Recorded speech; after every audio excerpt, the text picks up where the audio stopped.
Resistere, resistere, resistere, questo è il sentimento che oggi provo per partecipare a questa manifestazione in difesa della Costituzione.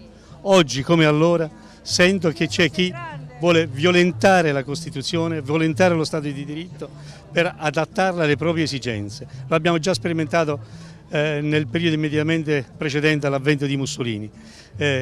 Osanna, osanna, osanna del popolo, dopodiché si sono fatti delle leggi a uso e consumo loro e contro la libertà, contro i diritti fondamentali dell'uomo.